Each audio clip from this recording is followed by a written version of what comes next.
As part of my protocol of falling asleep to Lazaris, something that has in fact, I would say, played a role in improving my sleep or the ability to fall asleep in a certain kind of insomnia related to PTSD. I would say my sleep, since introducing that protocol over a month ago, is 70% better, meaning I can fall asleep 70% more reliably, and I enjoy falling asleep mostly with a Lazaris meditation. So I would say better than melatonin, better than counting sheep, better than anything that I know, in fact.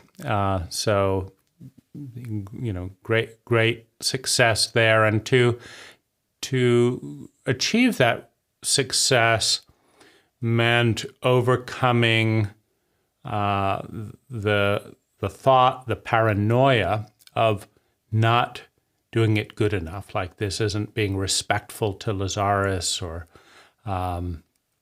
this isn't the metaphysical thing to do, to just have a relationship with the material that works for me. And so that was the kind of 20% resistance, which also, in that, like, got to do it the right way, I would say that same voice is one of the reasons that I've not worked with Lazaris, for a period of time, is the way it was supposed to work and, happen and all that. Like, you have to show respect for the highest being to ever touch the planet and all this. That just, particularly when so much of it, didn't click or work, felt more like a pressure and a weight as opposed to a useful path forward. So that's one little piece of context. Now, last night, I did the Yellow Label series, Finding Your Bottom Line. And the exercise Lazaris suggests, which I kind of began this morning, was sit in front of a mirror.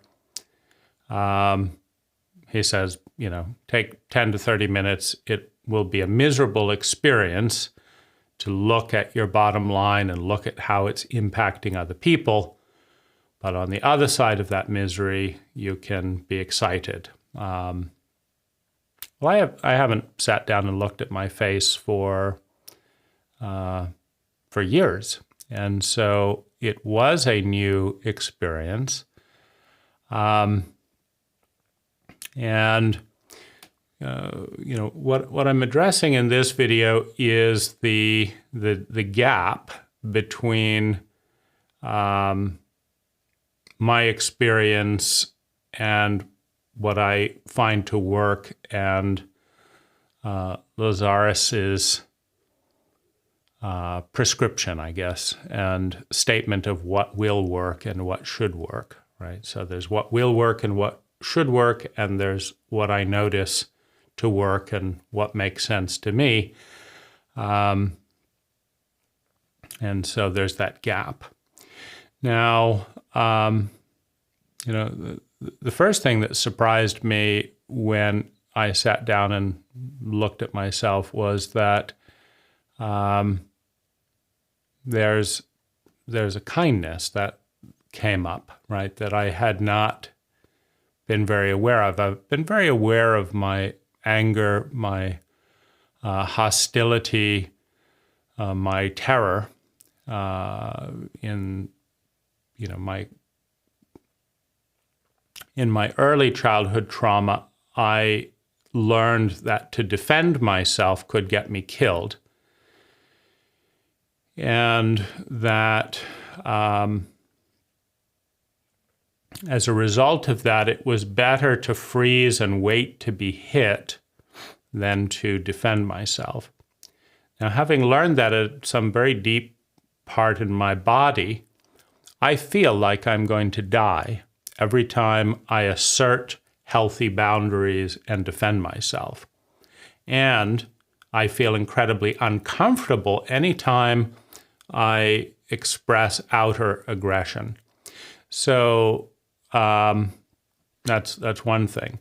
And I feel a deep resentment that because of the physiological terror that I need to go through in order to assert a boundary or feel a sense of free and liberating outward energy, like, no, I'm not going to do that bullshitty thing I never agreed to do. I'm not going to do it, right? Rather than feeling just the joy and the freedom of that, I feel like I'm going to be killed at a physiological level. Now, Lazaris has done a terrible job, as far as I can tell, at paying attention to what seems to be the fundamental cultural wound, which is trauma and PTSD and complex PTSD along these lines, right?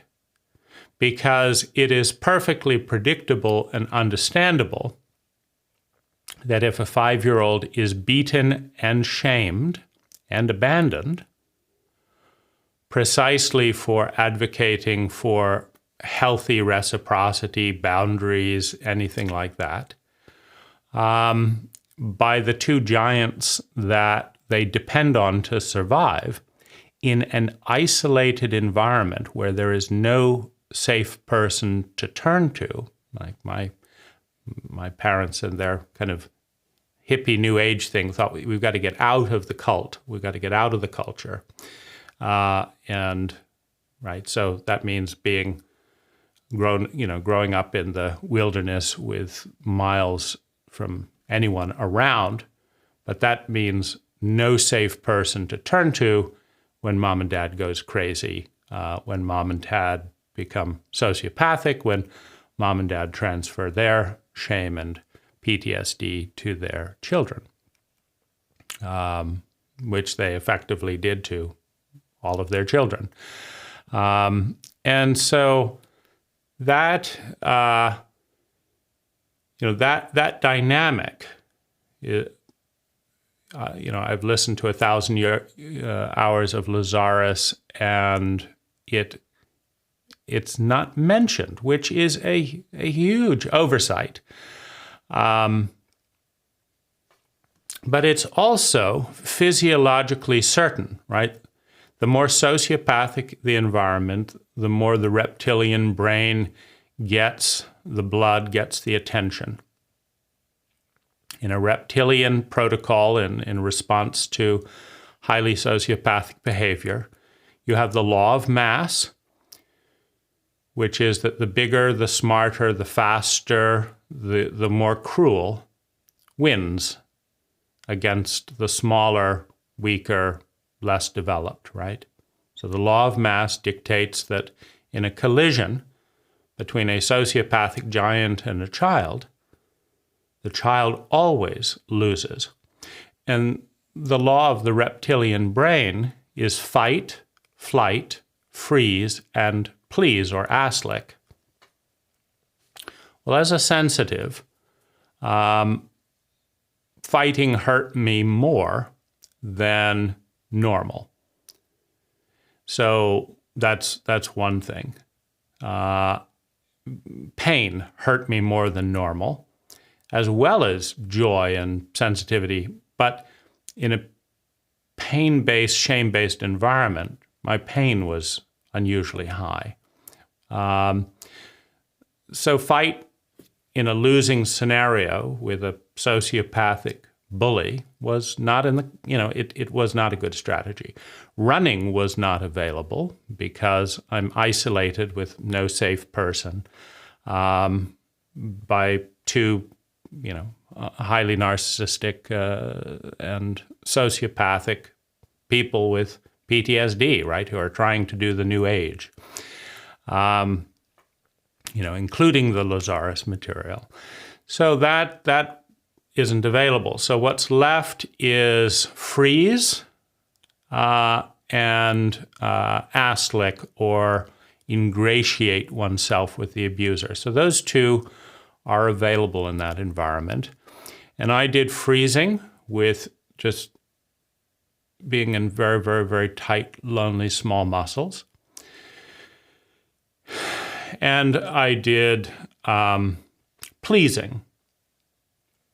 In this case, since Dad was the more dominant in the relationship, and also more willing to be honest and be present. My mom, Cheryl, went into kind of delusionary narcissism, but Dad stayed present and wasn't delusionary. He was cruel and enjoyed punishing and inflicting pain psychologically more than physically, because he also was, fear-based, and other than being much bigger than his children, he didn't like physical conflict. But he made up for that with using all of his intelligence to create mind snares and punish everyone around him. So I kind of moved towards, so for the hitting, I froze and then was banished in my frozen state. That's where the PTSD developed, in isolation. Basically, we don't want to deal with the inconvenience of a traumatized child demonstrating traumatic symptoms. So after we've traumatized you, since you're demonstrating traumatic symptoms or crying and disturbing the environment, well, let's just isolate you off somewhere, right? Until you're willing to pretend that nothing happened, right? And stop making us feel bad. Otherwise, we'll hit you again, right? And so that was the burial ground of the self. The self is not welcome or honored. There's a tremendous violation of the empathic brain. But the entertainer was welcome. Like, there were adaptive ego identities. One was appeasing, one was being the clown, one was, ironically, one was being dumb and naughty, foiled by the clever parents. This was the one that disgusted me at some level the most. But my parents wanted to feel superior, and so if I played dumb, they loved making fun of me, basically. And so I could be dumb so that they could humiliate and feel, oh, isn't that wonderful? And the other was being naughty but dumb, right? So this game would be were delighted if I, would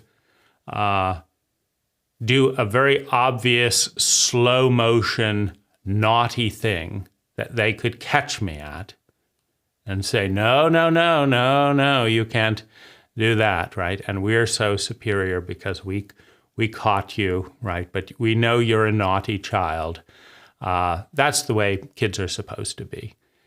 And, and so I developed, in order to exist and not be hit and stuff, I developed a very dumb, naughty personality that would kind of slowly creep into the kitchen to get some dessert or something, specifically so that they could catch me and feel like, you can't get one over on us, and of course you're just a naughty boy, right?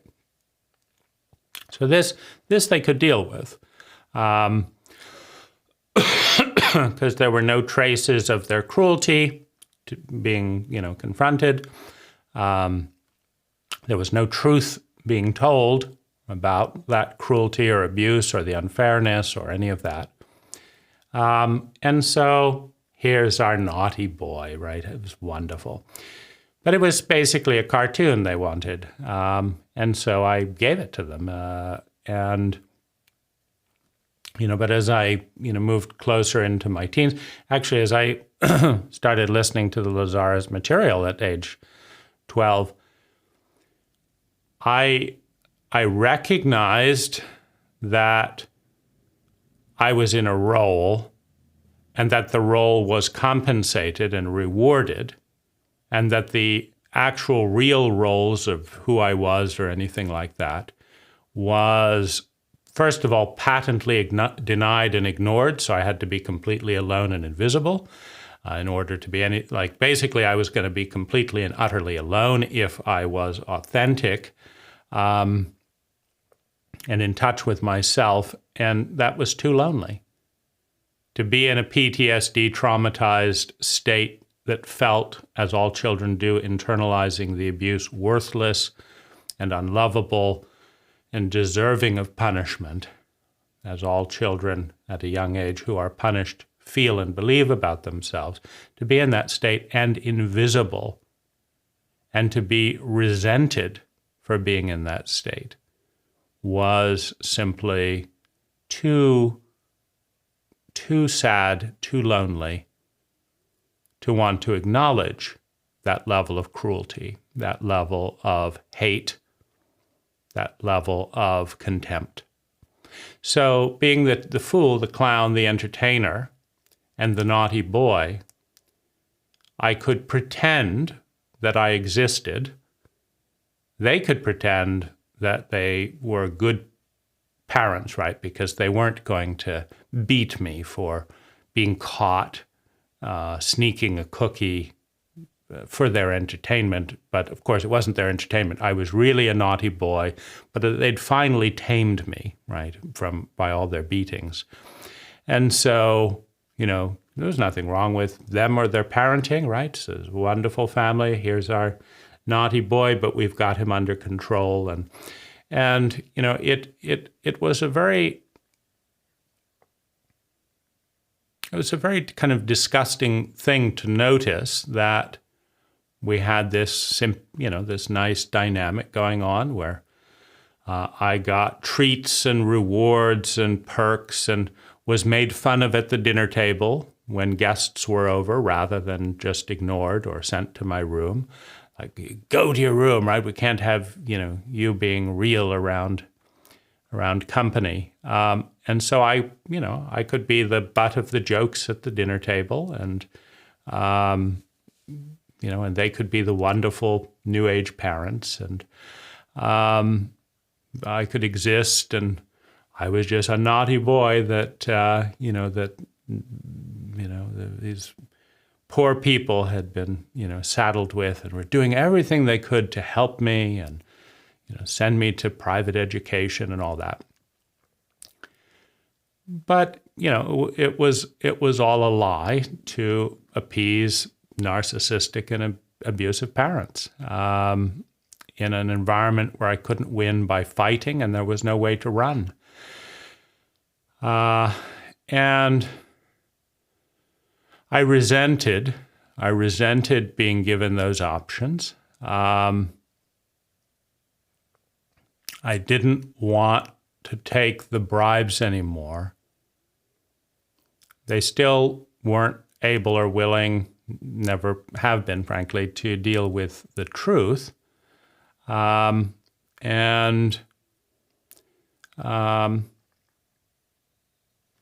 so I just withdrew. I put up a line. I froze the relationship, withdrew into my room.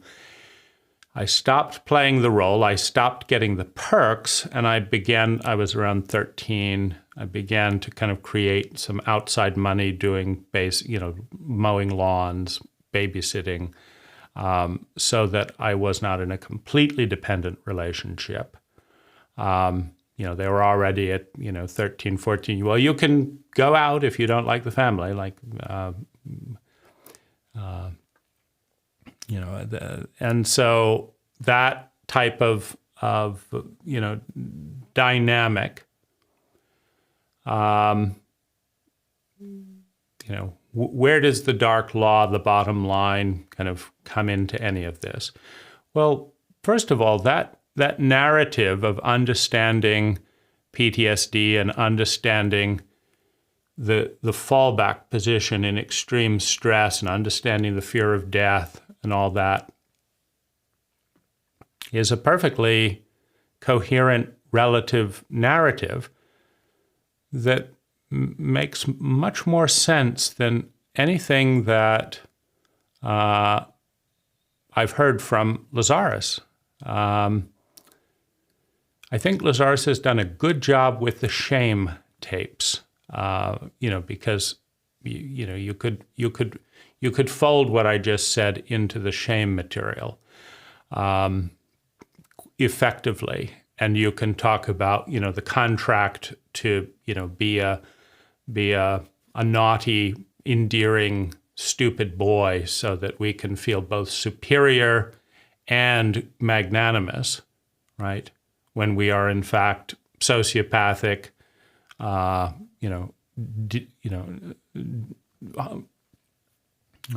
narcissistic abusers.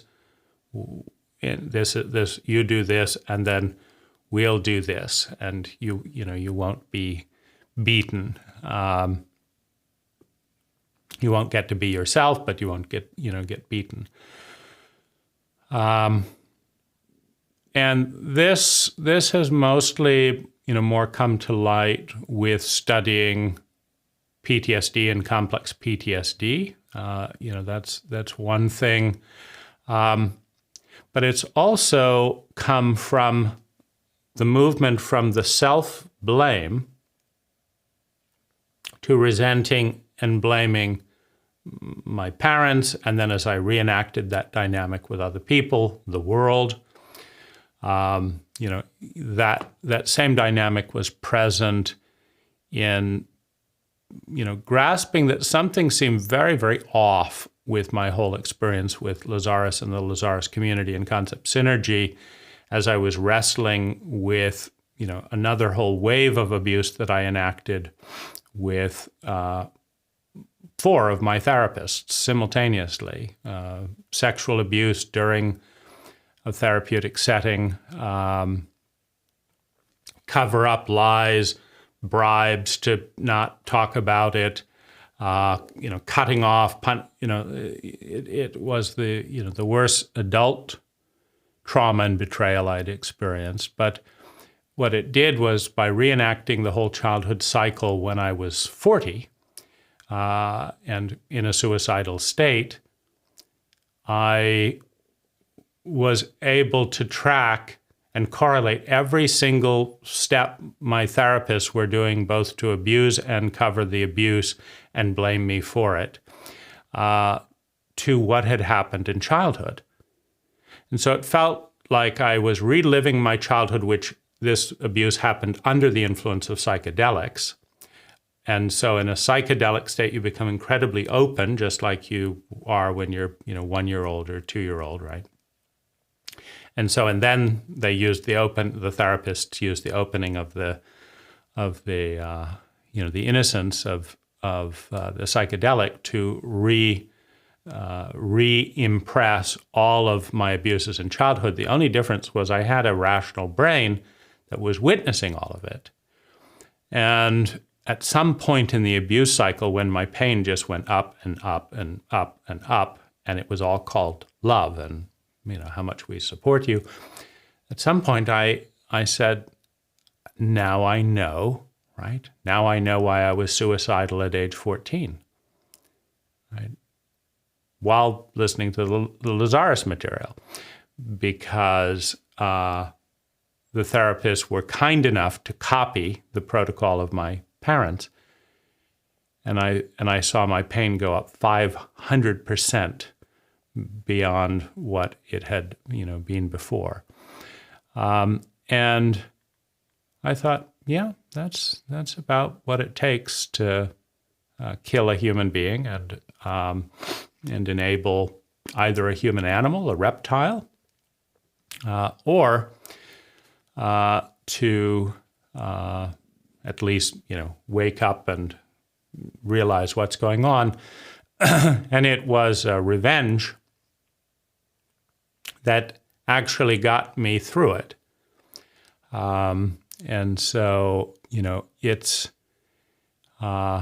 when I was paralyzed in pain and understood that I had paid money for 4 of my therapists to systematically reenact the childhood wound in the very, very vulnerable state of a high dose of psychedelics, applied in the most improper and, absurd and cruel way, that, I could not function, because as I went to assert healthy boundaries, I felt like I was going to die, right? And I was already feeling that way. So it was too much. My adrenals would just kind of shut down. And so I found myself very resentfully in this state where if I asserted healthy boundaries of any kind, I felt like I was going to die. If I felt like I was going to die, my adrenals and stuff would go so off the charts that I can understand that I could get in a traffic accident or something and actually die because I was so afraid of dying. And I couldn't stop the cycle. And Lazaris was utterly useless in that whole prevention or anything of that. It was a deep physiological thing, and I felt immense anger and hostility at being stuck in that place, and everyone else wanted to pretend that nothing was going on because it would be awkward if it turned out that my therapists were actually incompetent, sociopathic, cruel, etc. And they were trying to bribe the same thing. Please, please play this out in a story where we were just doing our best to help you. And, it just seemed like the right thing to do to have a sexual relationship with a patient on psychedelics. And it just seemed like the right thing to do to force this high dose and to create a parental dynamic where this therapist is fighting with this therapist, right, because they're married, and this one is having a secret sexual relationship with the client, but the wife doesn't know. And then there's all the homosexuality stuff, the cult dumps, shame and hostility on every one of its members for being homosexual for 40 years, 10,000 impressions, and then your therapist just opens that whole can of worms by turning you into a homosexual in 10 hours. And then, I was just trying to love you. And, the whole thing was so utterly chaotic and insane. All right. Please, please, please, we've got to get this clear that this is done because we love you, right? Well, 99% of the time, having a sexual relationship with a therapeutic patient is highly destructive to the client. Right? So if you take money to be helpful and you're too dumb to understand that statistic, it's like giving arsenic to a medical patient who comes to the hospital despite the knowledge that 99% of the time it's highly destructive to the patient, right? So, anyway, in all of this type of thing, it was a stranger in a cafe, ironically, who first told me that I might have something to do with PTSD, right? I was psychologically illiterate from the Lazaris material, as well as all of my dysfunctional therapists, traumatically illiterate. I had no idea what exactly PTSD was, or that it could have anything to do with my childhood or anything to do with this. And so, that's a criticism of the Lazaris material, right? That Lazaris could be present with me as a teenager while I was developing and demonstrating symptoms of complex PTSD, and I could work with Lazaris several hours a day throughout my abusive teenage years, and have no clue about PTSD. Now, luckily, I knew about the shame work, and luckily, I knew about the inner child work. But Lazaris did not frame the trauma or the PTSD or the physiology adequately to go into the dark places. So I went in with just kind of a mildly numb, neutral child, right, and gave them the reparenting and all that. But I never went into the deep, terrified child that said they were going to want to die, because that felt too much like self-pity, and all of Lazaris's comments of, self-importance and self-pity is the root of all stuff. So I would say that Lazaris was effective at diverting and misleading and ignoring, just as the parents and the school and the culture at large were and are, at dealing with physiologically induced, highly predictable, meaning if you can take 1,000 children and treat them the way that I was treated, including the 10 to 20% that are going to be highly sensitive in that batch, and systematically induce complex PTSD, shame, dissociation from self, no idea by the time you're conscious what the self is. I had to discover that at age 40. No idea what the self was. And, there again, Lazaris puts words on it, but does not create either the understanding of the loss of self or how it happens and how that is done by the environment, right? If you can induce 70 to 95% of children into PTSD and complex PTSD by the time they're 7, doing these predictable protocols, victimhood is the most kind way of explaining that about one's childhood.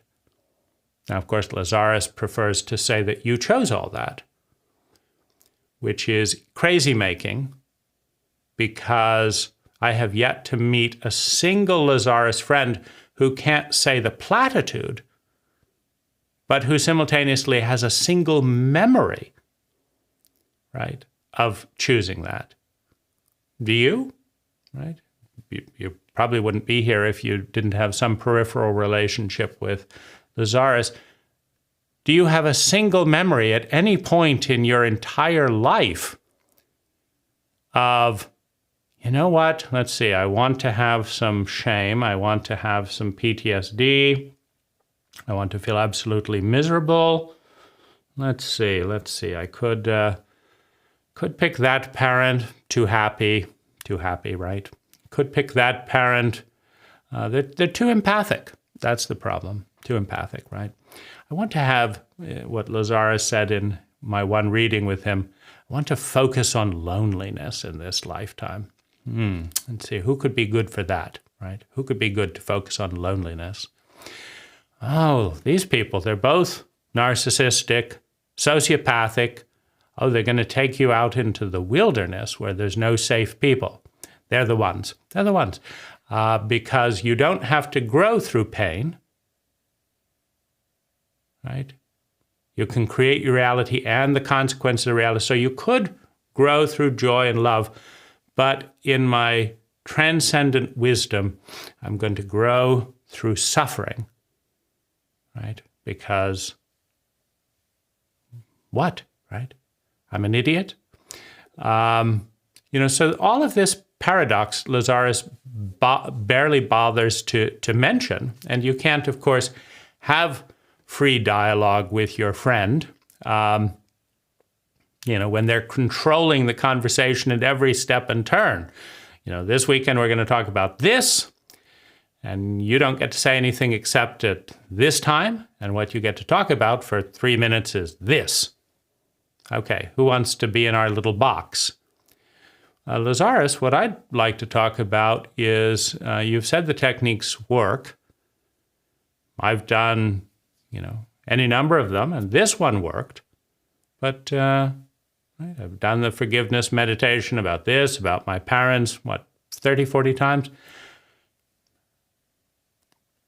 What's up with that, right? This one worked, these don't, right? Could we, is there any interest in seeing, who's having a similar experience in the audience? Is there a dialogue? Or are you just going to dogmatically tell us that techniques don't work, and if they don't, it's your fault because of your payoffs, your ego, but it's never the technique, right? But if other people's techniques work, despite all those payoffs and stuff, and yours don't, right? No ability to respond, Lazaris? No ability and willingness to respond to data, to statistics, to your friend right in front of you, to the number of hands that go up in the room, right? How many people who felt like a failure that they're not doing the Lazaris techniques enough or good enough, right? How many think you could do all the techniques all the time and all that stuff, right? How many of your lives are better, either in felt measurable happiness or wealth or whatever, than people in your neighborhood who are not doing any of this stuff? I've been in more fear and pain my entire life than well-being by a large margin, and have been basically hemmed in between the fact that as I go towards any kind of healthy assertion of my boundaries, the feeling that I'm going to die and the physiological consequences are so much more punishing to me and debilitating than withdrawing from relationship after relationship because I won't and can't defend myself without going into that state, right? One of my first relationships with an older, bullying, raging Lazaris friend, right? Why not just have a fight with her about her, breaking of agreements and stuff and continue the relationship, which had many good parts, right? Because it induced a traumatic state that none of the Lazaris techniques and all of the shame had ever touched or done anything about. And so I'm learning about that from Bessel van der Kolk and Peter Levine, not the highest resonance to ever touch the planet, whose techniques work so much better. And Bessel van der Kolk is perfectly candid about the fact that there is currently no reliable way to cure PTSD in our culture. You can say that, EMDR, which, why didn't Lazaris mention that? It's 10 times easier than a Lazaris technique. And for some people, maybe 10, 20%, it has a substantial result in clearing off some of that stuff. Right? $50 worth of lights going back and forth, right? Lazaris couldn't mention that. And Concept Synergy doesn't like and basically banishes all of its members from sharing resources that work other than Lazaris. So if Lazaris' techniques don't work, and Concept Synergy bans people from putting out in the forum, hey, I did this other thing other than Lazaris, and amazingly, right, because the ban is really for commercial, activity and all that. Amazingly, it cost money, just like my friendship with Lazaris cost money. But, the EMDR session or bar cost money, and so, but they were clear, like, some people get a really good response from EMDR, so give it a try. I did a try. There was some response. Some people get really good results from psychedelics, right? That's been by far the most effective once I got rid of the destructive therapists and kind of went at my own very slow microdosing pace and spent 600 hours reading and listening and understanding the whole territory on YouTube, etc. I would say that microdosing mushrooms is 5 times more effective than any Lazaris technique that I know in terms of inducing a reliable connection with self in a traumatic state. Right? No mention of that, right? So, do the things that work, but the things that work are not the Lazaris material, right? So there's that. Well, coming back to the bottom line, as I'm dealing with the mirror thing, the most exciting thing for me, having, basically I got angry that I was unwilling to defend myself because of the terror of dying that induced. I got angry that I was being systematically abused by therapists because I couldn't defend myself. And because I experienced so much visceral tension that rationally, like I'd be driving and I'd say, yeah, I could die in this state. That's a reality. Now, it's not like I'm driving into a tree, deliberately, but with this amount of energy going through my body, I could swerve and hit a car. I could not notice that there was a red light, right? And I could die. And I was angry that I was being systematically lied to, manipulated, abused, because I couldn't put up the wall that would take me into that terror. Right? I was angry about the sociopathic, narcissistic, reptilian code of exploit and push because we can and because you're too frightened to defend yourself. And I didn't want to live that way. I did not want to live knowing that I was surrounded by a sociopathic culture that has an element when other people aren't watching, when they can get away with it, when it is expedient. There is an element in people and a strong element within the culture that we're just going to push and push and push to get more because you won't defend yourself. Right? There's no winning. Either I feel worse than being punished by confronting and feeling I'm going to die and risking my life, or I just watch and say, yeah, there's another narcissistic, sociopathic, self-absorbed, manipulating asshole doing their little thing, pretending it's all my fault, again and again and again. So I decided that it was worth it to die, if necessary, to get out of that prison. And revenge was the only thing sharp enough to cut through that terror. So I thought, this is interesting. Lazaris has not pointed out the fact that revenge and hate have a sharp edge that can be useful in certain sociopathic environments. And they were. Revenge and hate got me some support from my sociopathic therapist who could not respond to grief, pain, terror, and pleading.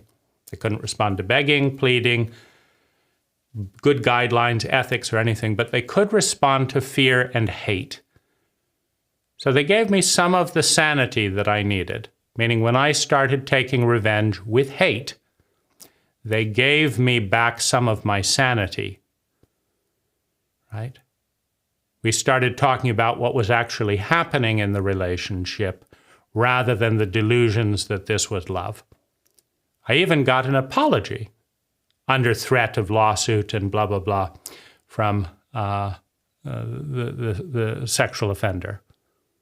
Right? Not because he wanted to, but there's all of his peers saying, stop ruining all our reputation. Just he wants an apology, give him an apology, right? So I got my sanity back through hate and revenge. And it is a heartbreaking cost to pay, right? Because I'm very aware that they're doing what they're doing out of fear. Before, in all the abuse, and now out of fear of my hatred. There's still no one present for that terrified little child. Right? They're just fearful people going through the emotions to try and deal with stabilize their own security and survival. It's a very, very lonely place to realize that there's so much cruelty around that literally to get the right thing to happen, you have to be able and willing to defend and fight, making it easier for someone not to abuse you than abuse you. Not because they've got that discipline and character in themselves, but because they're expedient and you're harder to abuse than the next person. That is an incredibly lonely thing to grasp. And when your teachers, your therapists, your community leaders, the ones you thought knew more than you did, behave that way in the most despicable ways imaginable, when your parents behave this way, right? When Lazaris friends behave this way, right? I had to leave the Lazaris relationship, my first actual real relationship with a woman, because she was punishing me out of fear that I would leave her, and I didn't have the skill at the time to navigate that fear, right? So it was a good relationship, so she was afraid I would leave her as a younger man. And so she was punishing me and trying to knock me down to a point where I felt bad about myself and wouldn't feel like any other worthy person would be, appropriate, right? And I saw that she systematically knocked me down as I was brilliant and happily comforted me, etc., when I was in the small places. So she wanted me in the small places. She didn't want me to be in the big places. She didn't want me to be brilliant, and she felt unworthy of that. So she was punishing me. And her method that works well as a bully is to shout and rage. And she had trapped me in a bathroom and was screaming at me. And I couldn't take the screaming, right? It was bringing up too much childhood trauma. So this was after hundreds of hours of inner child work, right? Dozens of hours of inner adolescent work with Lazaris, all of the shame tapes multiple times. Right? Thousands of hours of Lazaris material, multiple workshops. She'd worked with Lazaris for 20 years and was unable or unwilling to deal with this traumatic pattern of her own. Internal family systems therapy, by contrast, seems to be able to get to something like that within 10 hours most of the time. So she would have been better with internal family systems therapy statistically for 10 hours. Than all those workshops combined for this situation. And so would I. Because she was big and blocking the bathroom and I needed to get out of the house because I was dissociating, I walked out, I said, move out of the way. She raged. And my hand just reflexively went right to her solar plexus. she fell back and stopped screaming, which immediately calmed the dissociative thing. It was just silent. I could breathe. I helped her up, and she said, you know, I could call the police and have you arrested for what you just did. And I said, I've had it, right? You are not going to bully me anymore. So I left, right? So I've gotten good at leaving abusive relationships and ending up alone, right? Because when you can't defend yourself without the fear of death, and you are with incompetent sociopathic people who push to avoid their fears, and when none of the people in your community, either Lazaris or otherwise, are really dealing with this stuff effectively, then withdrawal becomes the safer thing. Or what I learned in that relationship was that control would allow a modicum of success. In other words, the relationship had survived for 2 years based on a control contract with this Lazaris friend to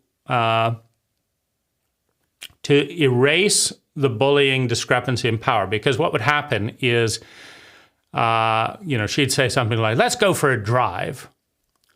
And I'd say, okay, let's go. Well, we'd get out 30 minutes into the drive and she'd say, I want some music. And I'd say, me, no. I don't want any music. I just want to be here with you in the drive. She'd say, well, I feel like some music. And she'd just turn on some music at the volume she liked.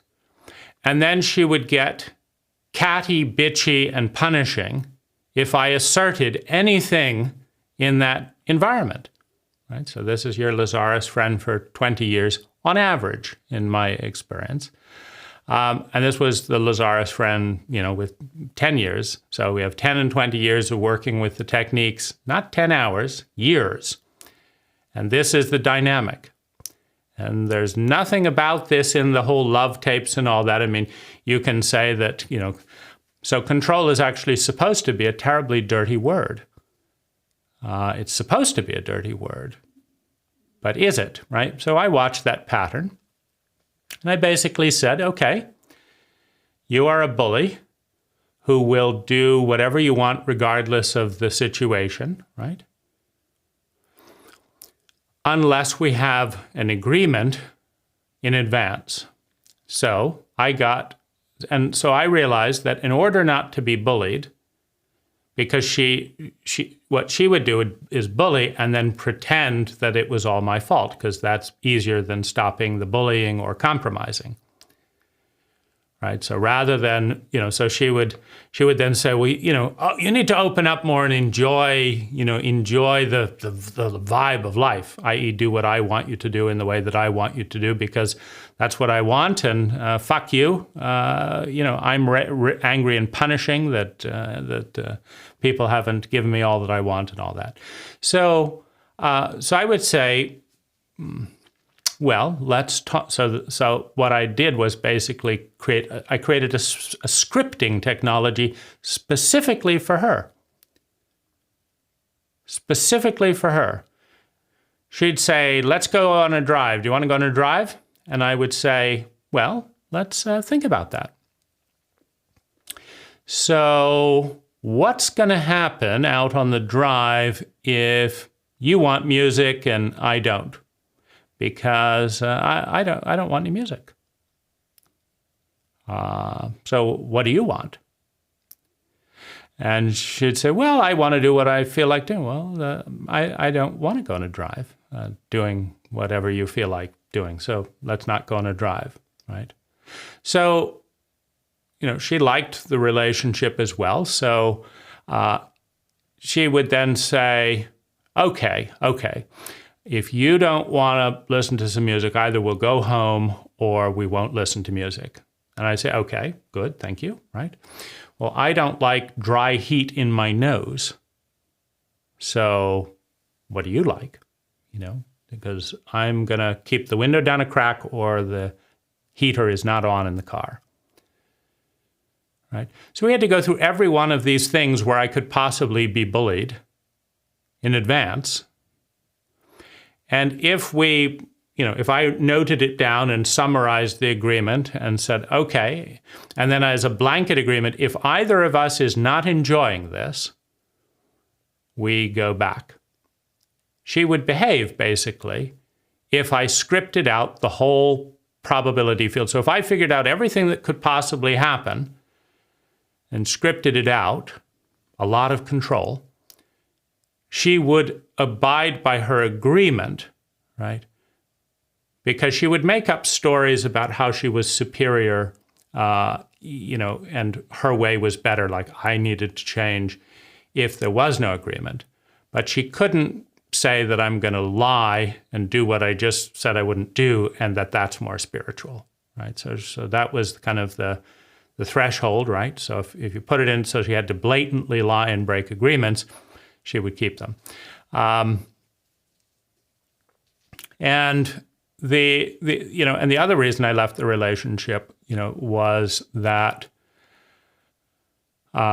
she said, you are becoming resentful, and I said, you're absolutely right. I think I'm going to end the relationship because I will be resentful if I have to hit someone to have safety and balance in my own house because you're this much of a bully. And if rather than apologizing for being a manipulative, bullying bitch, you threaten to call the police for a tap on the solar plexus, which has way less impact than being intimidated and bullied around the house constantly, right? So there's your, brilliant Lazaris techniques at work. Control this was a good relationship on the continuum in the American probability field and, in the continuum of 100 lovers, meaning when you have a bullying person who, when they go into their trauma, they become rageaholic and bully, and you have another person on the exact opposite side that when they go in their trauma, they shut down and won't defend themselves. Well, that is an abusive dynamic, right? And Lazaris, by not dealing with trauma, did nothing to deal with that, right? We would get out an intimacy tape, and she would punish me for not doing this and that properly, and it made things worse. The control was the only thing that made things better. The other thing, anyway, that is a predictable outcome, by the way. You have a fight outcome. She got what she wanted by bullying when she felt small and helpless. I got what I wanted, the cessation of violence, by freezing and tightening all my muscles as tight as I could and holding on, and then it would pass and I would still be alive. So bullying, freezing. That with a sensitive who's more introverted, a insensitive who's more extroverted, is a recipe for abuse. And my control broke the pattern. And because she was dominant and bullying, I would make sure that things were fair, but I would give her the first thing. Like when we broke up, I said, because I knew she was looking forward to fighting about every little way that we separated assets and things like that. And she would dominate and bully me, and it would be a miserable experience. So I said, here's the fairest way it can go, and I want you to agree with this before we even have any conversations about separating our assets. I said, you flip a coin. You decide if you want heads or tails, right? Whatever you want, have it. Right? If you get the number you want, you pick the first one of our assets. Whatever you want, pick it. I'll pick the second one. You pick the third. I'll pick the fourth, right?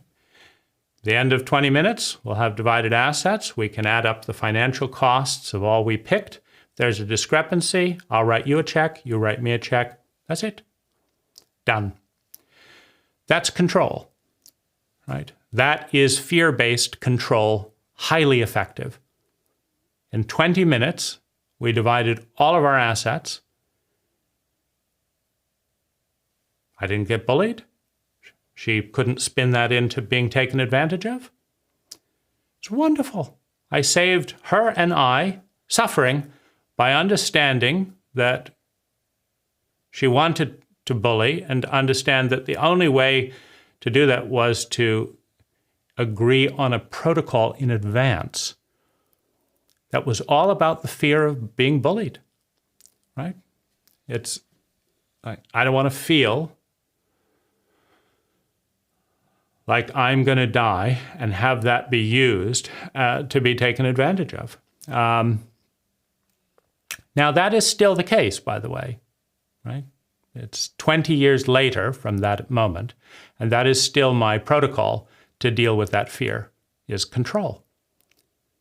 Now, Lazaris, I don't think does a good job at all of differentiating, taking charge, being... I don't think Lazaris does a good job of dealing with this, right?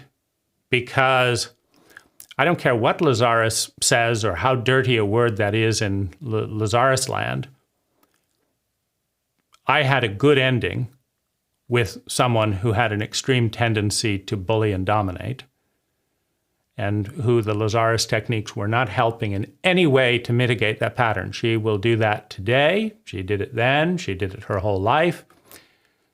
Lazaris techniques are not working, nor are the workshops, nor is the friendship, blah, blah, blah. And in part of that, she's gone off and stopped working with Lazaris, which I think is a very healthy thing to do, right? It's the new thing isn't working either, right? But IFS might work.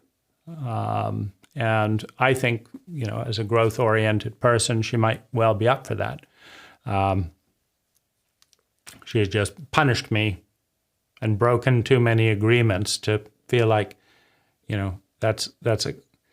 brings up some pain and and hurt, to be looking out for her, while she's cutting, both herself and me down.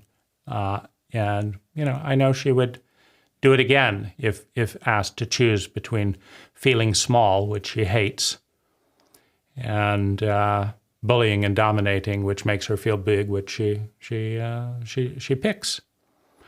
But, I don't also... I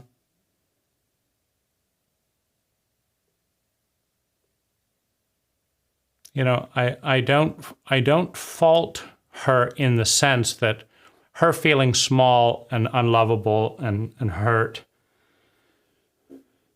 is just as horrible as me feeling like I'm going to die if I assert myself. And unless that physiological memory can be healed and understood and not be shamed for it, in a traumatic context, I don't... I think it will continue, and it is continuing, and that it makes perfect sense, right? That this is, that Lazaris basically would disparage all of his friends for this kind of thing as, having payoffs. And of course, everyone has payoffs. I have the payoff of feeling I'm not going to die, and I have the payoff of not going into just how fucking lonely and horrifying it is to see the amount of hate that it takes to give that to a child. And I have the payoff of not pretending that I chose all of that abuse when I didn't have to, right? Because Lazaris wants it both ways. He wants to say that you could grow through love and joy. Why not do that? Why indeed, right? But, so you can do that at any point. And you chose all this abuse. So Lazaris, you're saying, what, that I'm a sociopath? Because I could have looked down on the world and said, let me learn my lesson of joy and success and fun by being born to healthy parents.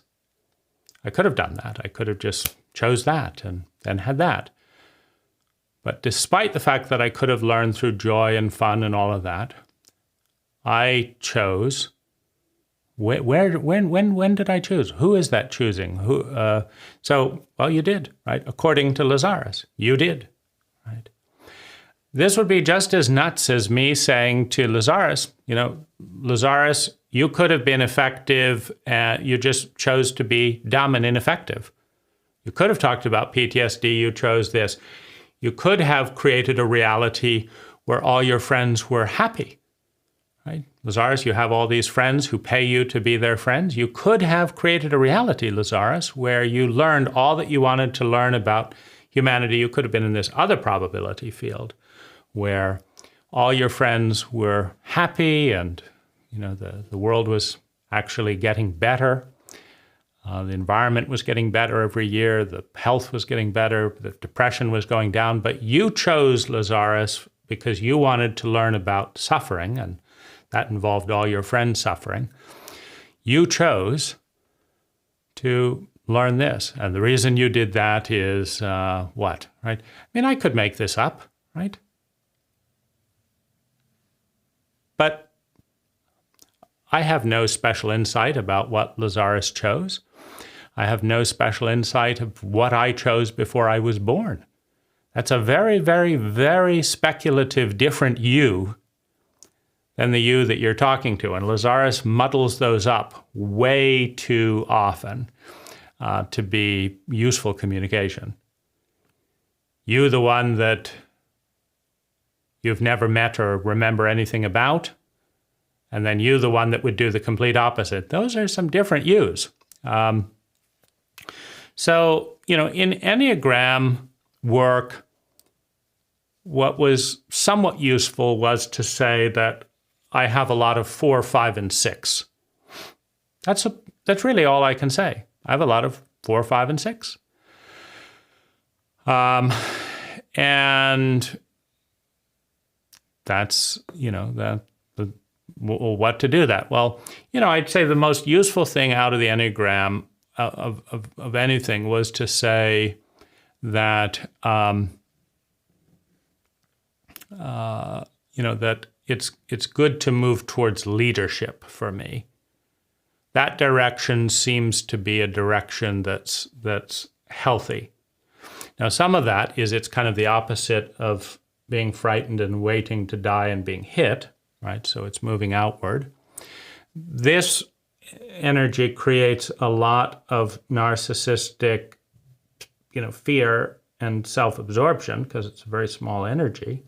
It's to move out and realize, well, it's not very personal. These things are happening on large scales. Let's be a leader in this area. That's what I'm doing right here, meaning none of this is personal, right? There's tens of thousands of Lazaris friends that have questioned, thought things, and can't say anything in the forum, whatever. So this is at least a space of free thought where you can deal with stuff without having to be bullied or thrown off the forum for, being in the negative ego, i.e. the ego, the identity of the pattern of thinking, feeling, speaking, doing, and being that concept synergy banishes into shadow territory. That's,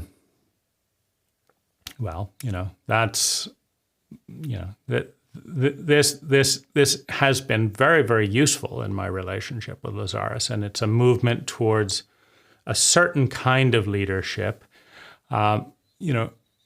even in the sense that I understand that I'm incredibly bound up in adolescence, like I'm moving from the terrified child who's never said anything and never done anything and never asserted anything because he doesn't want to die. So it's an enormous movement to go from that to, I'm not going to be intimidated by that any longer. I am going to say this thought because I'm thinking this thought. I'm not going to worry about not doing it perfectly, etc. Fuck that, right? Fuck that. Let's actually have free speech. That is a wonderful movement, right? Even if it is a movement from a terrified 2-year-old to exuberance in 7-year-old to a rebellious 12-year-old, right? That's probably a good 30% of my energy in this moment is a rebellious 12-year-old. That's wonderful, right? I've gone from 2 years old in terror to 12-year-old and, criticizing and blaming the world as adolescents need to do in their maturation process. So I've grown up by 1,000%. And then there are some older parts there as well. There's some sense of self, enjoying the 12-year-old and his telling, the emperor has no clothes. It's a wonderful 12-year-old energy that we could use a lot more of, right? And, I refuse to be shamed by the Lazaris community. And Lazaris, for acknowledging the different ages and how ages are arrested in traumatic development, right? If the science is very, very clear that you can arrest 95% of 6-year-olds in a 6-year-old emotional state in terror by doing this, this, this, and this, and if there is absolutely no fucking way for a 6-year-old to do anything about it in a dysfunctional culture, I'm not going to shame or blame myself for being in child, right? This was one of the big blames. That woman I was telling you about, she was a child and an adolescent bully, and she's never gotten over that. But because she was a Lazaris friend, she would say, "Stop being a child." And it's like, if all the things you can learn out of the Lazaris material is to shame other people for being the emotional ages that they're at, really? Maybe it'd be better you didn't have all the Lazaris bullshit about, you're being a punishing child and as if somehow that's not the spiritual thing to do. I think the most spiritual thing to do is to actually be in touch with where you are. And Lazaris is often way out there saying, but you know that, right? You've done the techniques, you've grown, you're ready for expanded success. Lazaris, who are you talking to? This person paid credit card, debt and had to badger his wife to come to a workshop because she thinks he's being irresponsible. This person's bullying me. That person's, way off the deep end as a coach. This one can barely write a contract, but is expecting their clients to manage their contracts. That's an energy healer I worked with from, he didn't have any kind of a business agreement, right? So I had to write up his business agreement. And then he lost it and blamed me for not keeping the imaginary agreement in his mind, right? So these are the great, the great shining beings that we're all becoming, right? How about get real, Lazaris? How about look that, right, I'm a terrified 2-year-old, and when terrified 2-year-olds get bullied in a sociopathic environment, they become resentful 5- and 6-year-old because they begin to grasp that they're getting the short end of the stick because someone knows they can push them. But they're still too scared to confront the abuser, right? And how about teaching how to deal with that physiology? Or that mushrooms work 10 times better than a Lazaris technique. Useful information. But, so in this technique and area, I would say that, the first thing I notice is just the unkindness in diminishing all of that to, you got to focus on the damage you're doing and the huge price you're paying with this bottom line. Because in many ways, I would say that the bottom line for me is not necessarily anything Lazaris said. The bottom line is, I'm going to freeze if in doubt so that I won't die. And then a side effect in a somewhat sociopathic environment is that 20% of people see that fear and use their manipulative ability, particularly in business and romantic relationship, to get more of what they want and give less, because it's an exploitive vulnerability. It's an exploitive expediency, right? That's how they do. And I watch the technique, and what I do is say, no, I see what you're doing. I don't want to feel like I'm going to die. I don't want to have to fight to defend myself, so I'm just going to step back. And I write a better contract. I have a very good business contract. But, I just dealt with a highly punishing woman who basically just would come out, ignore every single thing in the contract and start punishing me for not doing what she wanted, and then punishing me for bringing up the contract. Right? So I just cut the project in half and said, obviously you can go find somebody else to punish. And that's the best I can do while getting physically sick in the process, which I did. And in relationships, I'm very aware, you're pushing for this without bothering to learn anything about me. Okay, we're dealing with someone a bit self-centered. And how hard are you going to push and show interest if I assert and bring up what you don't take the time to learn before you're pushing for this? And what's your protocol? Because in 3 days, I'll learn what you're going to do in the rest of the relationship. But I still feel a lot of despair, a lot of anger, a lot of depression, that so many things that would happen if I had that assertive side available to me are not happening. And so it's I'm considering doing some martial arts to try and break that physiological pattern. Could be 10 times more useful than a Lazaris technique to have my body learn what it's like to hold boundaries and defend. But I'm also, as a 2-year-old dealing with that, I'm concerned that in a typical martial arts environment, that nobody's going to be sensitive to all the terror of dying and grief and stuff. And so I went to one dojo and the guy didn't show up on time for his appointment. And, it just seemed like, where's the container as this PTSD is brought up with small interactions and space to unpack it with people that pretend that none of this is going on. So that's an area, to look at. Lazaris has said often, when you find it, it will click. It will bang through you. It will go like, I have never, ever in Lazaris experienced that. He says, I will experience it, and I don't. But if that's never happening in any arenas, what's Lazaris doing telling me what my experience is going to be rather than opening up the relationship to listen more? Right? Because if Lazaris would dialogue and say, how many of you heard a click in that relationship where we told you would?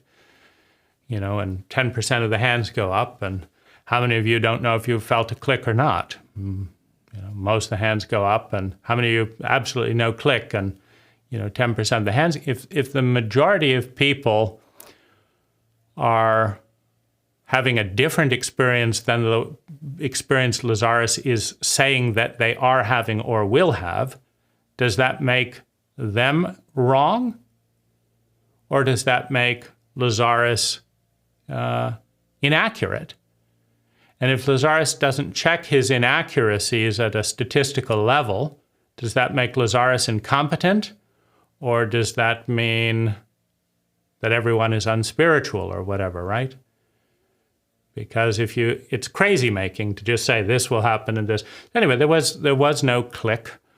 It's a lot like the thing. It's like I have a lot of control that is totally based in fear, and anything that happens, it's just like that thing. Like I never know when there's going to be that bullying sociopathic dynamic. It always feels absolutely terrible. The misery feels stronger and louder than the well-being, and so stopping the misery is the higher priority than kind of just being spontaneous. Meaning 90% of the time when I just say, hey, let's just do this and see what happens, 90% of the time I'm bottled up in my body in a miserable experience in this culture. Now, that's not to say that there wouldn't be other cultures that I would love to surrender into, and I do much more of that in Thailand. Maybe 95% of my enjoyable spontaneity is in Thailand, and that's why I go there. I want quality, spontaneous time with empathic people. It's 10 times more available in Thailand, well worth the flight. So, I love letting go and enjoying and knowing that when I bring up something, someone is not going to bulldoze over it, but say, oh, and respond.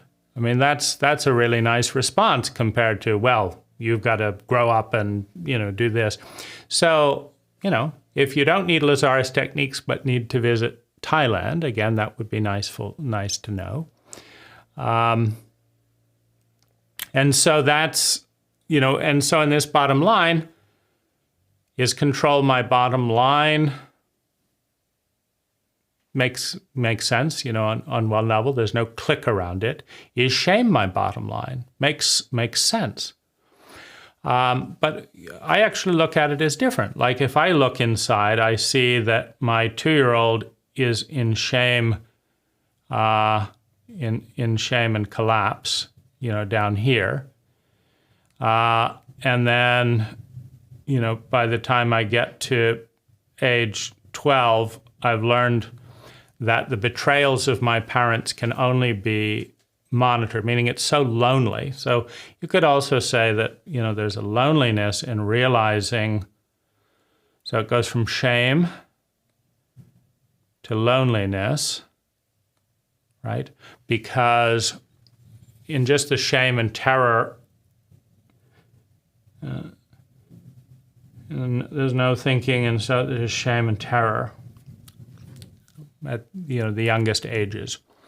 But by the time I'm up to 5 and 7, I'm beginning to be aware of the betrayal, the injustice, the cruelty, the hypocrisy of my New Age parents. And I feel very lonely because it's not welcome. Who I am developing into is absolutely not welcome. Now, a clown is welcome to be humiliated. A buffoon is welcome to be punished in a pleasant way. I can be an entertaining person. I can be a sexual flirt with mom. Those are all welcome. But what I actually feel at the deepest level and any sense of rightness and justice is absolutely not welcome. Oh gosh, we have to listen to this. Our poor lives being interrupted by, the existence of our child. And it is so lonely to be in that state. So absolutely devastatingly lonely. Right? It's sad. It's mind-numbingly lonely. And it's frustrating and it's humiliating that every time I try and advocate for what's healthy in me, it gets knocked down with humiliation, with ear pulling, with public humiliation, with beatings, with lies, right? And then there's the betrayal. Just do this. We'll talk about that later. Okay, I did it. We don't talk about it later. No, we're not going to do this and talk about it later. You say just do this. So when are we going to deal with this? Oh gosh, the martyr of the parents that actually have to have some accountability for anything. And then they say, okay, when we get home, we will do this then. Okay, you're going to do this when we get home. We get home, right? They don't do it. Oh, go to your room, do this, right? The anger, right? The intense anger, right? Of course, Lazaris says, I chose all of this for very important reasons, despite the fact that I could be growing in so many wonderful ways without any of this. But apparently I'm too dumb to do that. Not helpful, Lazaris, right? Go fuck yourself. How about if you're that attuned, showing one person in the whole community a vision of that them? One person. One. And why they chose a miserable experience when they could have grown just as well with a great experience with either being non-physical or whatever. Why? And that isn't insulting to them, right? Go insult someone else. You create universes and you come here and insult people in this state. It's sickening. So, that's the energy we start to get into here, right? The anger, right? The punishing, resentful anger, right? So is that the bottom line? Well, it is for that part. And then you go into control. Aha, right? I can get out a pen and paper and I can write down, I will do this if you do that, a contract. A good fucking contract, not a contract of you can't talk and you can't do this and this, but I will let my older brother move into the room if you buy me this particular mountain bike signed so-and-so. The one nice thing about New Age hypocrites is that they don't like being hypocrites, right? And so if you show them a signed bit of paper or walk it around the neighborhood, right? Look, my parents signed this and they're too hypocritical and dishonest to actually do their contract. Oh, gosh. Oh, you're still going on about that contract. Oh, my God. Right. Fine. We'll get you the mountain bike. It's like, this is music to my ears. Music, right? Right? Rather than feeling small, now they're feeling small for their own hypocrisy and shame and cruelty and stupidity, right? Rather than everyone telling me, why are you sulking? Your parents are so wonderful and all that bullshit cover up. Well, now it's, gee, gosh, your parents signed that and they won't do anything? Well, yeah, here it is, right? I don't have to prove, right? I don't have to be a whining, ungrateful villain. Suddenly, they're breaking a contract in a cult that thinks that that's really important. It's not important to protect children from physical violence. It's not important to actually understand why a child feels. It's not important to become traumatically literate before being parents. It's not important to understand intergenerational abuse cycles before being a parent. No, that's not important. But breaking a contract, oh, very important. Well, we're in that cult, right? Which, of course, we all chose for mysterious reasons that we didn't have to. And so, so then this part gets, this is the best strategy to date, right? To notice that maybe 30% of the time, anything that is not spelled out will be manipulated by the dominant personality into something that is unbalanced and I never would have agreed to. But I don't want to face the fear of death and the intense physiological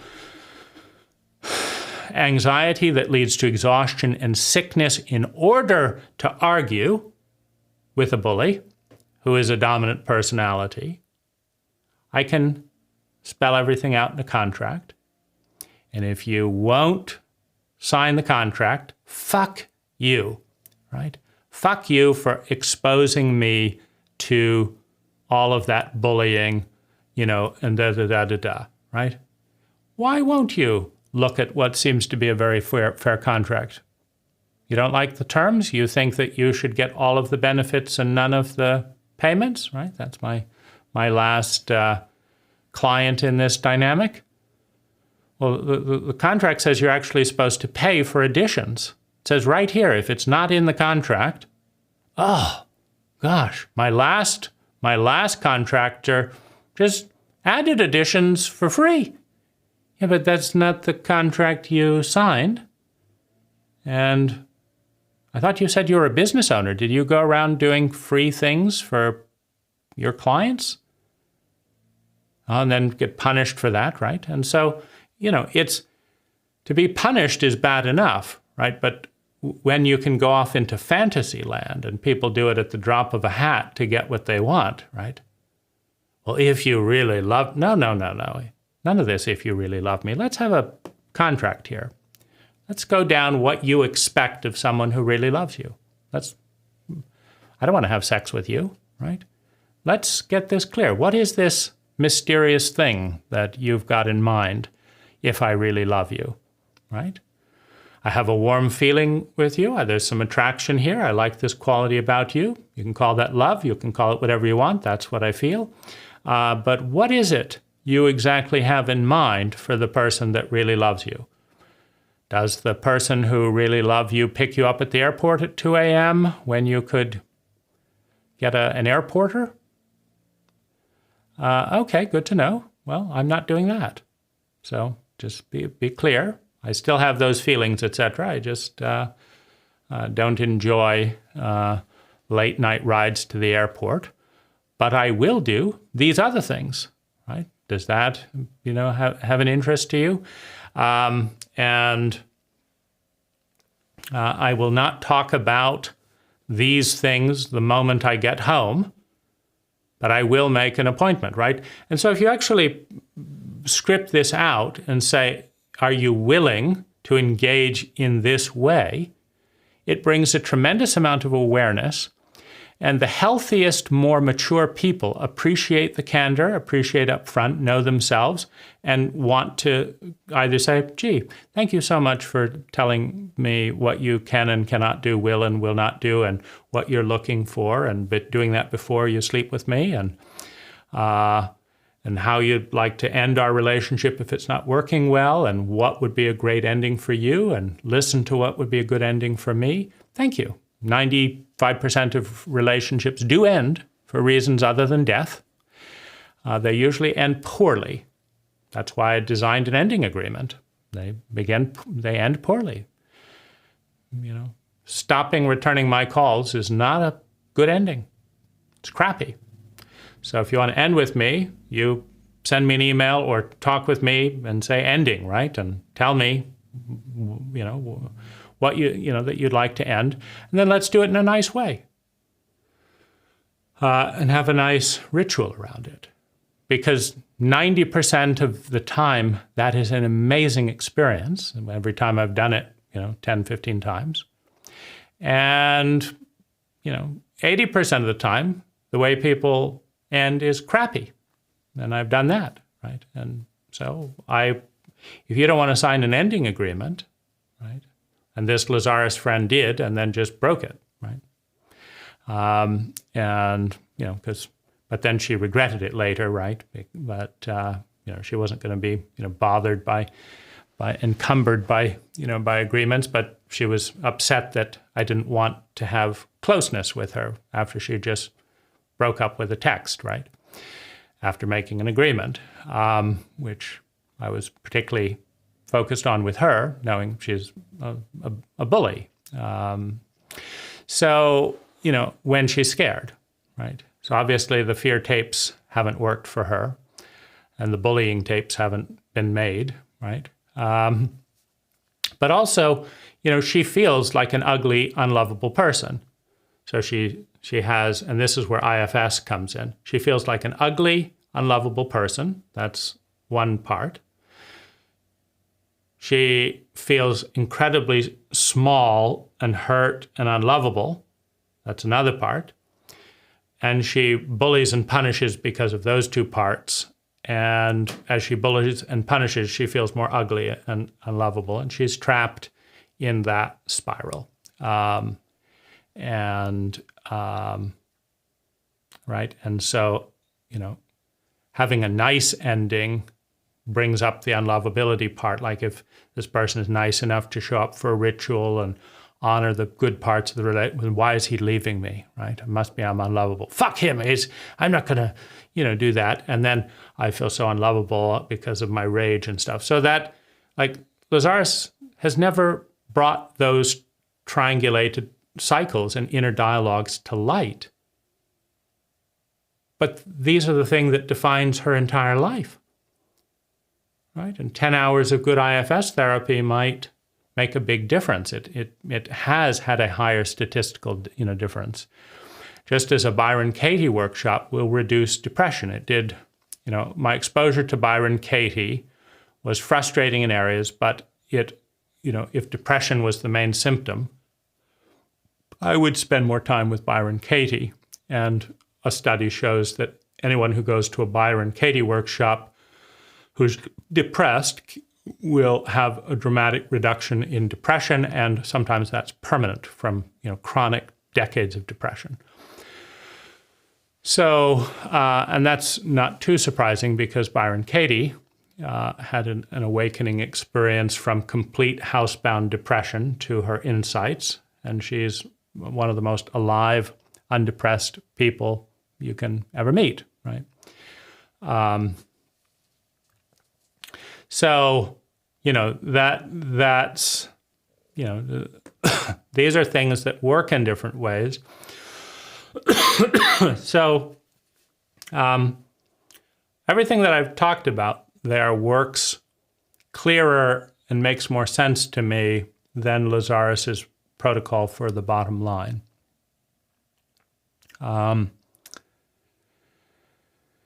Learning to love and bring self into that terrified 2-year-old, I'm still working on that so that 2-year-old is not alone, right? So IFS. I've also found Robert Bly to be very useful at bringing in healthy male aggression, some helpful trickster energy, and that's liberating. So the exercise of looking in the mirror and just noticing all the different threads there, right? I noticed my eyes were heavier than I can recall, and I've lost some of my vision in the last 7 years of dealing with the intense PTSD from therapeutic sexual abuse, cover-up, shaming, and the like. There's grief around all the parts of me that feel unlovable for being more assertive and aggressive, right? So there's that. And there's sadness that in order to speak out and make a recording like this, there's a part that feels unlovable because I'm surrounded by a large percentage of people that cannot hear this type of thing about themselves without attacking it. And when I'm attacked, that's when I feel most unloved because I can't defend myself and I go into that place. Right? So, that I see the sadness, around that. And so, I can look for the bottom line and I can say, well, which is it, and wait for the click, but it doesn't click. It's not one or the other, right? It's a process, right? It starts down here. And so maybe there is, I would say that the technique that clicked for me at the time was, because I've felt this terror with clients constantly, who, basically want to turn ignorance into entitlement. Well, I don't know what things cost, but what I'd like is to, have this whole thing re-terraced and done for $5,000. Can you do it? No. Well, $5,000 is a lot of money, so this, I don't enjoy being in that, in that situation. I'm ignorant, so you should, make reality conform to my, entitlement. And so what I do there is I give a questionnaire, and people have to spell out what they're willing to spend and what they want ahead of time. And I look at it and I just say, okay, you have a 300% gap between what you want and what you can afford or want to spend with I'm in the medium to low range. I prefer being in that range rather than having to defend the high tier range. So I am a medium to low cost bidder for a full service good company. And I like being in that position rather than, having the client be able to throw lower prices in my face, etc. And I also make plenty of money in that territory because I'm very smart at being efficient and I do bids. And so I make more per hour than many landscapers, even though I'm a medium to low bidder for similar work. And so I take the more defensible position so I don't have to have conflict. I do a questionnaire so that all the conflicts are within the client themselves. I just say, this thing that you say over here can't work with this thing you say over here. What would you like to do? And then they fight with themselves rather than fight with me and say, they say, I want a low-cost budget now. Let me show you what I want to do. I want to put in a swimming pool. I want to do this. And I want to... Then, hey, what do you mean? You're interrupting me. No, you're at war with yourself. What do you mean I'm at war with myself? Let me finish my train of thought. I want a gazebo over there. I want an ocean view. Can you make an ocean? You said I want. Of course, I want to save money.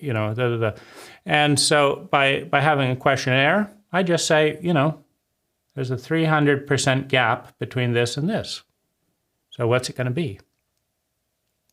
And so in the questionnaire, I just illuminate the inner tensions. I leave it to them. I don't fight with them at all. You can do whatever you want as long as you can afford it. And if you don't want to work with me, go get other bids, right? But they're not going to be lower bids. They're, in many cases, going to be higher bids. Right? So that handles this whole territory. It's a workaround. Meaning I'm still a terrified 6-year-old that can't, and 2-year-old that can't defend themselves, but now I don't have that fight.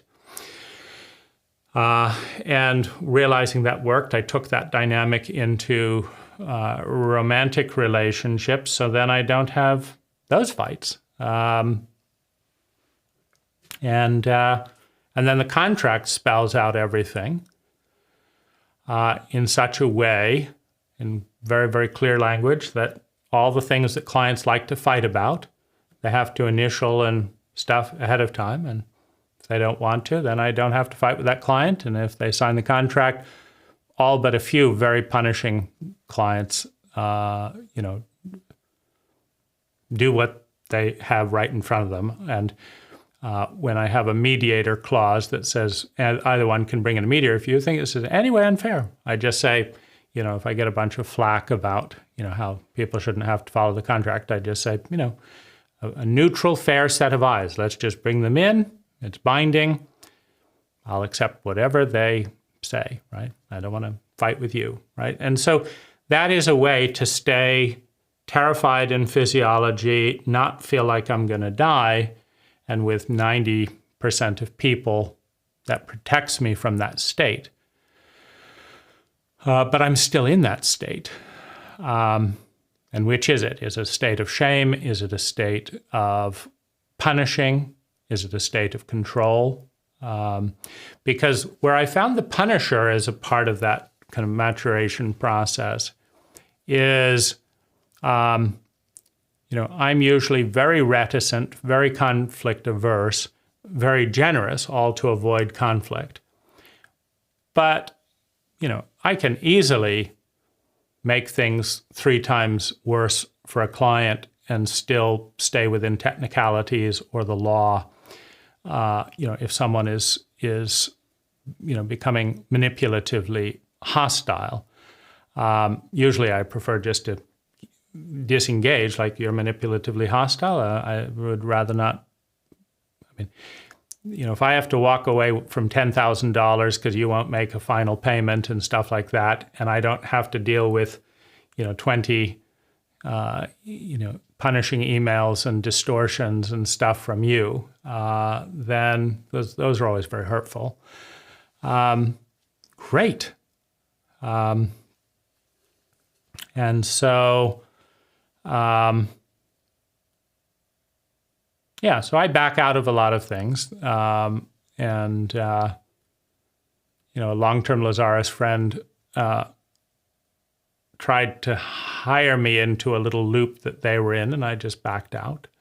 And actually, they backed out. What they said was they began their last relationship in a rush. And then they were upset that all these things were not spelled out.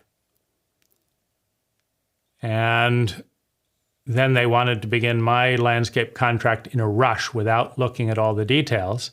I thought, you're doing exactly what you did with the last guy. And then you're going to be all upset that these things were not fully thought out. So I said, look, we're not going to sign this contract. They wanted to rush a deposit over it before. I said, no, we're going to do the exact opposite of what you did before. We're going to go to gardens. We're going to discuss and take photographs of all the details you were upset with the last guy for, right? And we're going to agree on this is the detail for here. Nothing is better than a photo. This is the detail for here. And then you'll have a successful thing, right? Well, they didn't want to do that, right? So, in other words, they began punishing me for slowing down and bringing the attention to the details that would make them bypass. They didn't want to be responsible for all those details being clear. So they just chose someone else who would no doubt accept the deposit and do it all over again, right? So there's your long-term, multi-decade therapist Lazaris friends. They're not doing what works, right? And so control is let's flood this territory that you're rushing through and repeating unconsciously and complaining about. Let's flood it with presence and detail. And in doing so, flood it with consciousness. And then you can see why that pattern is happening. But many people, including, this Lazaris friend, they'd rather go do an unconscious thing with somebody else than blame them. So is control the bottom line because that is the best thing that works? You shame the bottom line because that's the youngest age, and that's the helpless terror that's kind of all these other things are kind of coping strategies for? What about PTSD being the bottom line that Lazaris is not dealing with? The thing that was useful to me was the mirror technique to, Lazaris said that you'd feel really terrible for, a bit. I felt really terrible much of my entire life, and it was really refreshing to notice, I haven't seen you for a while. I like parts of this face. I see parts of myself there. So that was nice. And then I think it's very healthy moving from compliance and fear into actually noticing what's going on. Moving from brainwashing to thinking. Something Lazaris encourages, right? But, there's a little gap there. You will have a click, right? But think and pay attention and notice what you feel, right? Well, I noticed that Lazaris is often wrong with what he says will happen and what happens. But that doesn't mean that this isn't good. Like, it is way more useful for me to see, one, the sequence of this process, two, to understand it rationally, three, to understand it statistically, right? I don't care if it's Jack, Penny, any Lazaris friend. If you induce these types of traumatic protocols, you will see, a core wounding. The dynamic and physiology of the body will determine whether it's fight, flight, freeze, or please. And then there will be a progression based on, the environment that one is in. If you're stuck in an environment, as every child is, it will have certain predictable forks in the road. It is absolutely sociopathic and absurd to blame a child for any of this. And it's also, like, I have gotten senses of my adult in the last 10 years. Right? But that was another thing along with self I had no clue about, right? So Lazaris and all of that material, I never met myself. I never had that distinction the way that I did with mushrooms. And so I'm still learning. Like, when self comes in, this is kind of a new thing that I'm iterating with mushrooms and with videos like this, which flood the pattern with awareness. That's why I stopped the technique and made this video, is flood this territory with awareness. Now, if you come along with me, it floods the territory with awareness, and not just mine, right? And when you have two people that are more aware, it's better things happen than when one or no one is fully aware. And so what I'm looking at is, can I create a safe enough outer environment where myself wants to be present rather than cringing and abandoning that little child? Because that's one of the things that seems the most troubling in this territory. That when I'm most scared and terrified, myself leaves the body. And that's the part that the terrified part needs the most, right? And so that is predictable. But, I'm very...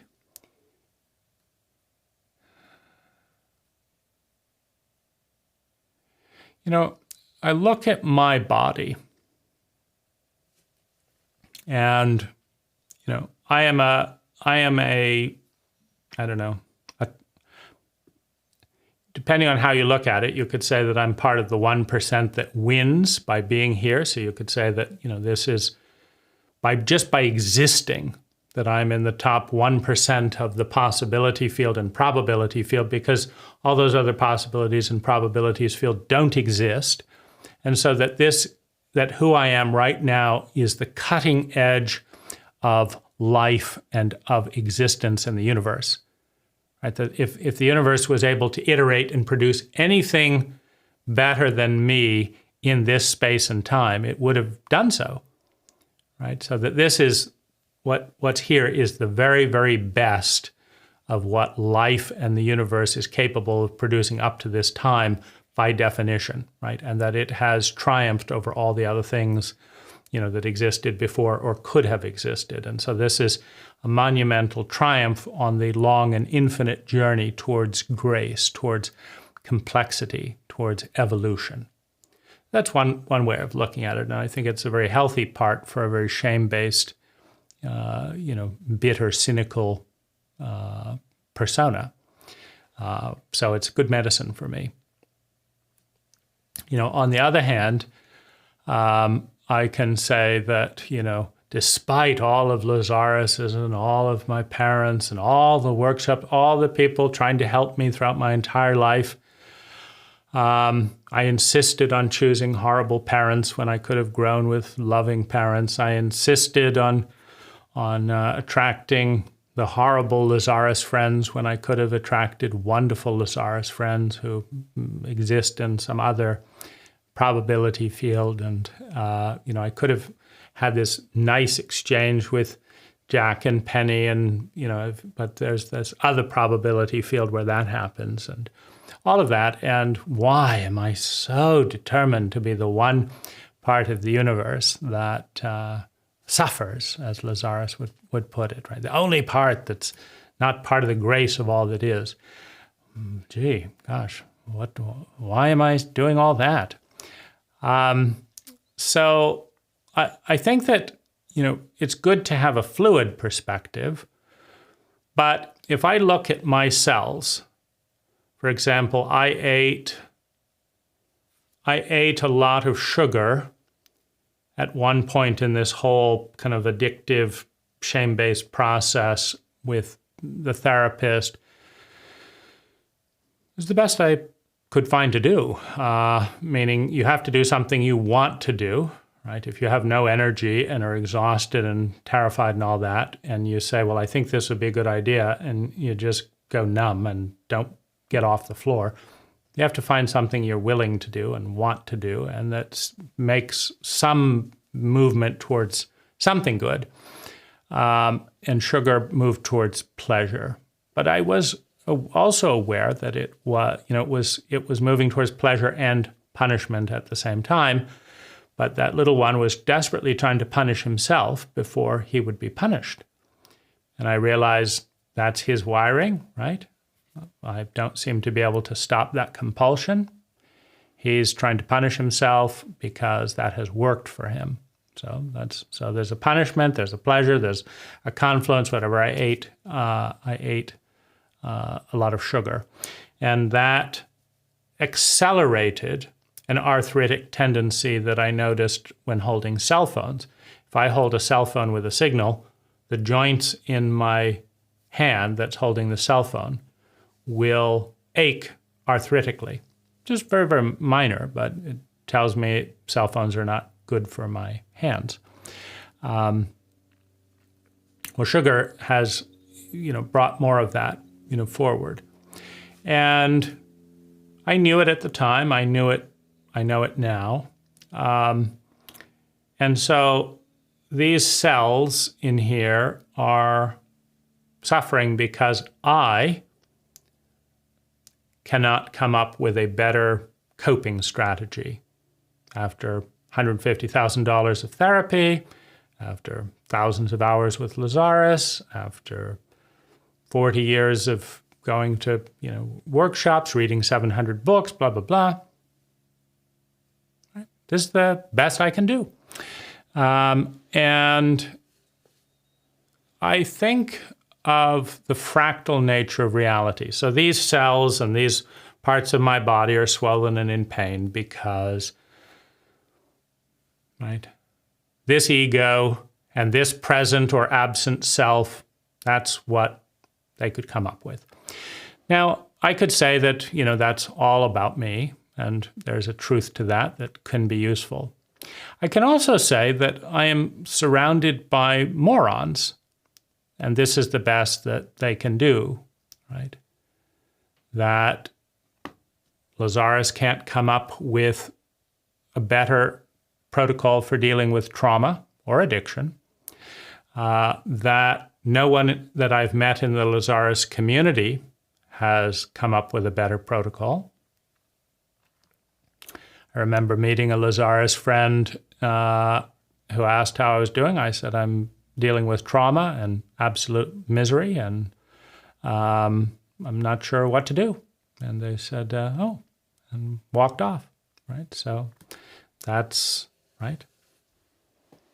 No doubt they were worried about being infected by martyrhood.